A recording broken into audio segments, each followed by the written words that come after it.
पंजाब केसरी में आप सबका स्वागत है। मैं हूं चंद्रशेखर धरनी। इस वक्त हम मौजूद हैं पंचकुला सिविल हॉस्पिटल के अंदर।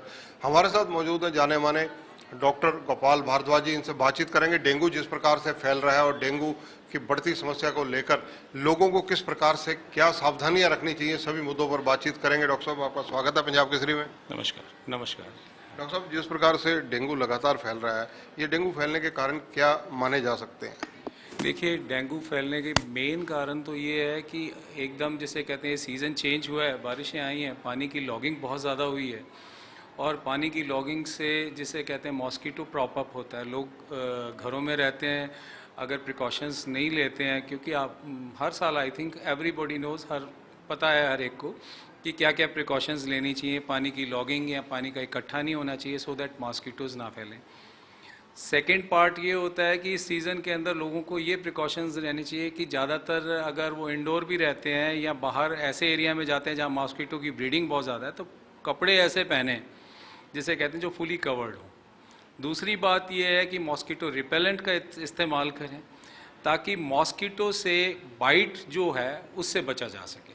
ब्रीडिंग से बचने के लिए हमें जो उसके सोर्सेस हैं उनको नेगेट करने की बहुत ज़रूरत है। पानी नहीं इकट्ठा होने देना, पानी अगर इकट्ठा है तो उसके ऊपर स्प्रे करना बड़ा ज़रूरी है।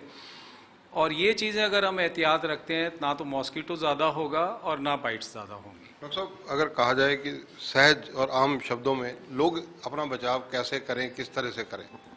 देखिए, दो चीज़ें। एक तो मॉस्किटो बाइट से तो मैंने आपको बता ही दिया कि बचना कैसे है, और मॉस्किटो को ब्रीड ना होने दें उससे क्या करना है वो भी मैंने आपको बता दिया।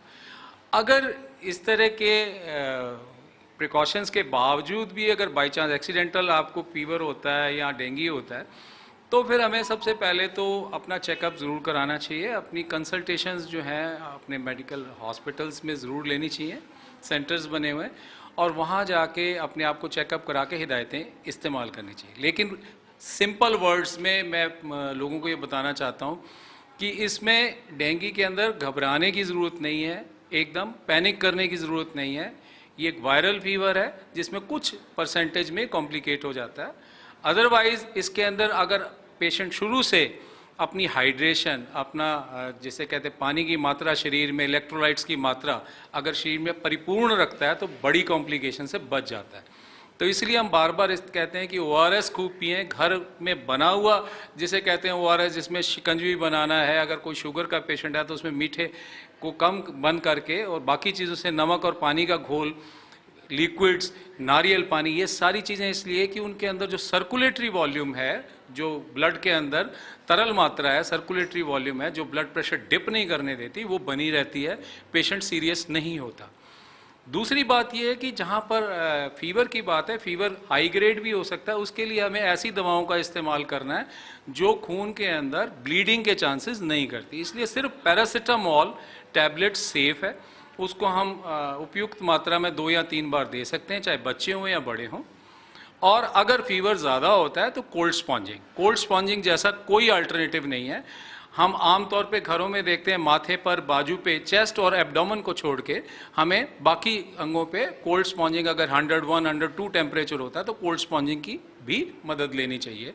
पैरासीटामोल और कोल्ड स्पॉन्जिंग से फीवर उपयुक्त तरीके से ठीक हो जाता है। डॉक्टर साहब, एक चीज़ देखी जा रही है इस बार जो है, एक तो बहुत ज़्यादा प्लेटलेट्स लोगों के डाउन हो रहे हैं और दूसरा ये लोगों को फीवर नहीं हो रहा लेकिन प्लेटलेट्स डाउन हो रहे हैं। इसका क्या कारण माना जा सकता है? देखिए, ऐसा है कि जो ये डेंगू का जो ग्राफ होता है, डेंगू में पहले तो प्रोड्रोमल सिम्टम्स होते हैं कि लक्षण ऐसे हैं जो डेंगू के आने से पहले महसूस होते हैं, लाइक बॉडी एक्स होना, किसी को आजकल जो सिम्टम्स नए नए आ रहे हैं, किसी को इवन जुकाम भी हो जाता है, टेस्ट भी बदल जाता है और बॉडी एक्स बड़ी सीवियर होती है और एकदम थकावट आना।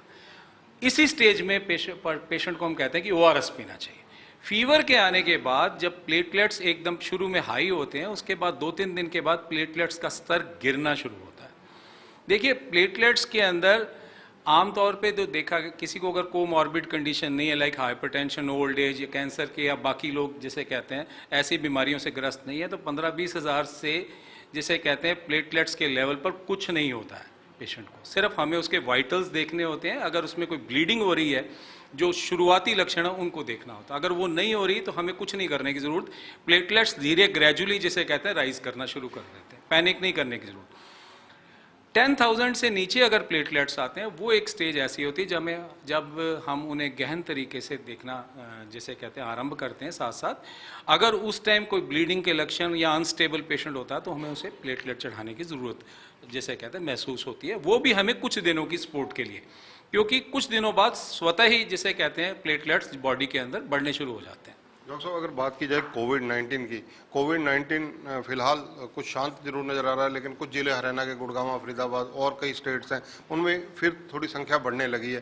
तो ये किस तरफ इंडिकेट करती है? क्योंकि तीज त्योहारों का अगर देखा जाए ये वर्ष है, अब टाइम जो है तीज त्योहारों का, भीड़ इकट्ठी हो रही है जगह जगह। देखिए, कोविड-19 से हम सबक ले चुके हैं। सेकेंड वेव में हमने देखा है इतना सारा हैवक रहा है, और हमने जिसे कहते हैं हरियाणा इज़ ए पायनियर जिसने बड़ा इफेक्टिवली मैनेज किया है। और कोविड-19 को सेकेंड वेव के एक्सपीरियंस को देखते हुए, हमें उस सबक को देखते हुए हमें जिसे कहते हैं अपनी तरफ से कोई कमी नहीं करनी है। लोगों को अपने आप ही जागरूक होना चाहिए। इसमें बार बार एडवाइजरीज हेल्थ अथॉरिटी से तो आती ही हैं कि आप लोग कॉन्ग्रीशन नहीं करें, मास्क पहने बाकी लोग, और जिस तरह बाकी जिसे कहते हैं सोशल डिस्टेंसिंग का आप पालन करें। जहाँ भी गैदरिंग है, फंक्शंस हैं और चीज़ें हैं, उनसे जिसे कहते हैं एक लिमिटेड जिसे कहते हैं कैपेसिटी में लोग जाएं और अपनी सोशल डिस्टेंसिंग का इस्तेमाल करें। त्योहारों का सीज़न है, कॉन्ग्रेशंस या इकट्ठापन तो होगा, जहाँ पर होगा वहाँ पर इसके फैलाव के चांसेस होते हैं। हालांकि हम ये कह दें कि कोविड बिल्कुल ख़त्म हो गया, ये नहीं होगा अभी तक। जिस तरह स्वाइन फ्लू के बारे में हम सोचते हैं कि स्वाइन फ्लू बिल्कुल ख़त्म हो गया, ये नहीं होगा।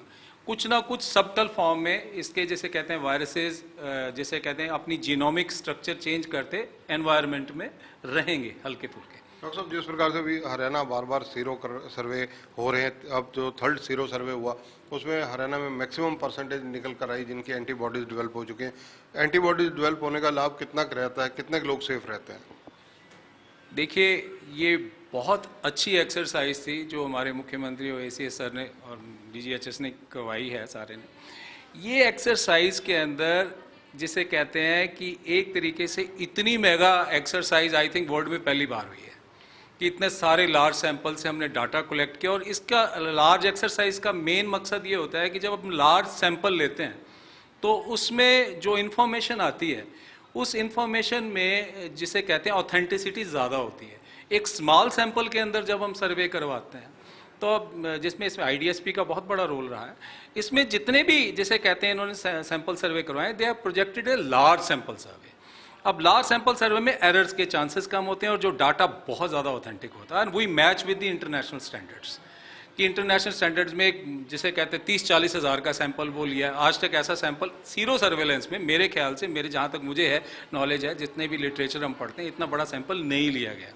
और ये हरियाणा पाइनियर स्टेट है कि इतना बड़ा सैंपल लेके उन्होंने 70% से अबव, 76% से अबव सीरो पॉजिटिविटी दी है। तो ये एक इंडिकेशन ये देती है कि इम्यूनिटी लेवल जो है वो चाहे जनरेट हुआ है ड्यू टू सब क्लिनिकल इन्फेक्शंस या बिकॉज ऑफ वैक्सीनेशन, और बड़ी मेगा वैक्सीनेशन से क्या नाम ये हुआ है। और हमने जो कवरेज दी है बाकी लोगों को, जो एक्सपैन ऑफ कवरेज दिया है, कोमॉर्बिड वाले जिसके पहले एड्रेस कर लिए, बाकी जो वल्नरेबल पॉपुलेशन थी वो ज़्यादा कर ली। तो ये मास वैक्सीनेशन प्लस जिसे कहते हैं सब क्लिनिकल इन्फेक्शंस और रेजिस्टेंस ऑफ द पीपल, ये सारी चीज़ें मैटर करती हैं।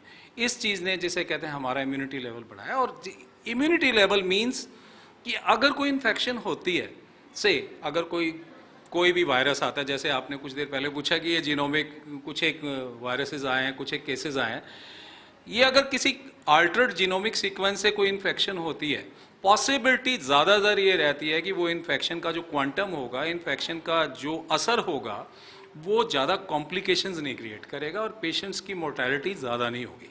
डॉक्टर साहब, जिस प्रकार से वैसे तो कोविड की 2 लहर झेल चुका है, पंचकुला हॉस्पिटल क्या हरियाणा पूरा ही झेल चुका है, देश भी झेल चुका है, वैसे सब सुविधाएं यहाँ पर हैं, ऑक्सीजन की भी अब कमी नहीं है।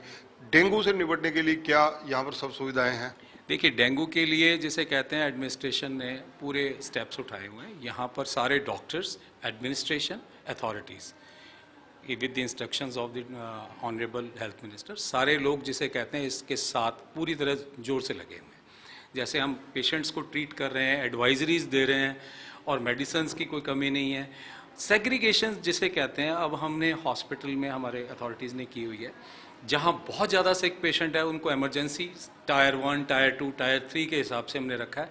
सारी वार्ड जो हैं जिसे कहते हैं जहाँ पर कम काम है, जहाँ पर लाइटर वर्क है, उस वर्क को जिसे कहते हैं हमने डेंगी के अंदर कन्वर्ट किया हुआ है, सो दैट पेशेंट जो है वो अटेंड हो जाए। अब पेशेंट्स की भ्रांतियाँ दूर करने के लिए, क्योंकि पेशेंट पेरीफ्री से जब भी आता है, प्रॉब्लम ये होती है कि पेरीफ्री के चाहे वो जैसे कहते हैं समाज में फैली हुई भ्रांतियाँ हैं या और चीज़ें हैं या पेरीफ्री के कुछ झोला छाप डॉक्टर्स के कहीं से भी वो, उनको माइंड में सिर्फ प्लेटलेट्स होती हैं, मैनेजमेंट नहीं होती है, प्लेटलेट्स होती हैं। वो सिर्फ प्लेटलेट्स के कारण टेंशन में होते हैं, जबकि प्लेटलेट्स के बारे में बड़ी स्टैंडर्ड गाइडलाइंस हैं, नेशनल गाइडलाइंस हैं, और एज पर नेशनल गाइडलाइंस और गवर्नमेंट ऑफ इंडिया की गाइडलाइंस और हमारी एम्स और पीजीआई की गाइडलाइंस जो हैं वो यहाँ फॉलो होती हैं, और सारी गाइडलाइंस के हिसाब से हम उनको ट्रीट करते हैं। और प्लेटलेट्स के पैनिक को हम आज भी दूर करना चाहते हैं कि प्लेटलेट से वैसे कुछ नहीं होता, अनलेस क्लिनिकली डॉक्टर देखता है कि इसको प्लेटलेट के अलावा और चीज़ों की ज़्यादा ज़रूरत है, फ्लूइड्स की ज़्यादा ज़रूरत है, लिक्विड्स की ज़्यादा ज़रूरत है, बाकी स्पोर्टिव ट्रीटमेंट की ज़्यादा ज़रूरत है। बहुत कम केसेस में जिसे कहते हैं हम एडवाइस करते हैं। अब जितने सारे वार्ड में पेशेंट्स हैं हमारे, जितनी भी वार्ड में पेशेंट ट्रीट हो रहे हैं, इवन ओपीडी में हम जिसे कहते हैं एक ओपीडी में 200 केसेस से 100 केसेस अलग अलग आते हैं, अलग अलग बीमारियों से, उसमें फीवर के भी आते हैं, उनको हम ओपीडी बेसिस पे ट्रीट करते हैं। आई डोंट थिंक सो उनको सबको हम प्लेटलेट्स देते हैं, उनको हम ऑब्जर्व करते हैं, देखते हैं, जब क्रिटिकल होता है, हमें लगता है कि इसको कुछ फ्लूइड की ज़रूरत है तो उसको हम टायर 1, टायर 2 में भेजते हैं।